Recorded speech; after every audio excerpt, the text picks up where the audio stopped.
político, como por ejemplo podemos ver en este momento a Chávez utilizando al brazo armado de la justicia a su favor. Y tenemos también, como puede ocurrir con Correa en Ecuador, con Chávez en Venezuela, gobiernos y en la mayoría de los países abusivamente presidencialistas que incluso gozan de poderes habilitantes para hacer decretos a mansalva, ¿no? Se habla de Chávez con más de 300 decretos en un año y medio que le dio el poder habilitante al Congreso, y lo mismo Correa con 80 decretos. Es decir, tampoco existe prácticamente el Congreso en muchos de estos países, y donde los poderes políticos o los poderes de oposición son totalmente débiles, en algunos países inexistentes, incluso como en Venezuela, donde ellos no han querido estar como parte del Congreso. Yo diría que este espacio de falta de oposición, falta de conflicto político, de confrontación política y tolerancia política, hace que los medios empiecen a ocupar este lugar. Y entonces la gente llega a las redacciones de las radios, de los medios, de los diarios, a denunciar cosas que no se atreven a denunciar ante la justicia, o a confrontar al poder político porque no lo pueden afrontar o confrontar en la vida misma. Y con políticos que no quieren afrontar a las mayorías, es decir, a los populismos, demagógicamente tratan de adular a las masas y prefieren confrontarse con los periodistas, con los mensajeros. Y eso lo vemos con gente como Chávez, Correa, Morales, Ortega, los Kirchner, con el mismo Uribe, con Zelaya, y hablo del Zelaya antes de Micheletti, porque era uno de los problemas graves que teníamos en América Latina en materia de libertad de prensa.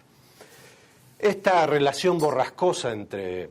prensa y gobierno, que en cierta forma o en alguna forma debe ser natural, y en una democracia es natural, la tensión natural que debe ocurrir entre políticos y prensa, se agudiza todos los días con los hechos de corrupción que la prensa denuncia. Ahí tenemos el problema de los Kirchner, cuando se habla del enriquecimiento ilícito a mansalva, de un 600% en 2 o 3 años. Tenemos a Correa con los problemas de nepotismo y los arreglos para su hermano Fabricio con contratos del Estado, ¿ah? Y entonces terminan los medios siendo calificados de oligarcas, bestias, hijos de su madre, para no decir todo lo contrario, desestabilizadores y golpistas. Ese es justamente lo que se trata de decir en los medios. Muchos de los políticos entonces lo que tratan de hacer es no dar conferencias de prensa, ya no hay una confrontación con la prensa como pasó con los Kirchner, como hace el propio Chávez, para lo que prefieren la tribuna pública en cambio del periodismo, y con esto uno va a Venezuela y se encuentra con el aló presidente, que ya dio como 400 emisiones,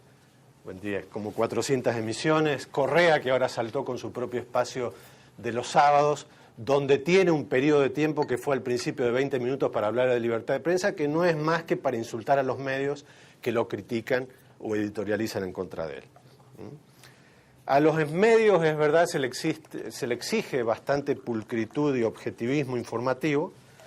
en cualquier, y no se trata de entender que también los medios pudieran tener alguna tendencia o criterios editoriales, como también lo pueden tener aquí en Estados Unidos a través de las páginas editoriales o de opinión, cuando vemos que en las elecciones se van a favor de un candidato o de otro. Pero en América Latina cualquier medio que tenga un criterio editorial para criticar a alguien, como por ejemplo pasa en estos momentos con el gobierno de Micheletti, con el gobierno del propio Zelaya, los medios automáticamente son divididos entre golpistas, oligarcas o medios democráticos o antidemocráticos. Así yo creo que en esta polarización los medios son arrastrados también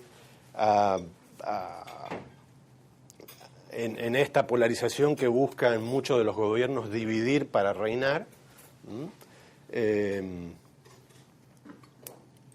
y se dejan de lado problemas estructurales. Se habla mucho en estos momentos de política. Si uno ve lo que está pasando esta semana, lo que habrán leído ustedes o escuchado esta mañana con el tema de la ONU, hablamos mucho de política, hablamos de ideologías, pero hablamos poco de problemas estructurales. Y en América Latina los grandes problemas no es la ideología que están tratando de capitalizar, sino el problema del 80% de la gente se siente desprotegida. Hay un factor clave de problema de violencia generalizada e inseguridad propia de la injusticia que hay, propia de la impunidad. Un armamentismo que ahora empieza un debate fuerte, que Alan García lo trae a la mesa de UNASUR y lo pone de nuevo en la proyección del problema de los gastos que está viendo en esta materia y descuidando otros temas como un problema grave de educación, un problema grave de pobreza y de hambre. 53 millones de latinoamericanos están pasando hambres en este momento. Y bueno, y seguimos todavía edificando sobre el tema de las ideologías y no sobre esos problemas estructurales. Creo que esa malintencionada división y polarización que hacen muchas de las fuerzas públicas y también los medios donde están metidos, está siendo realmente un poco lo que decía Guillermo, tratando de que los gobiernos traten de borrar el pasado, las ideologías pasadas y asumir las propias como el futuro bueno para sus propios países. Y esto es a través de algo estructural que se hace con la reforma de las constituciones. Entonces hemos tenido una epidemia de reformas constitucionales que, como todos sabemos, minimizan o disfrazan los principios de democracia y libertad de prensa con la única y flamante excusa de poder obtener la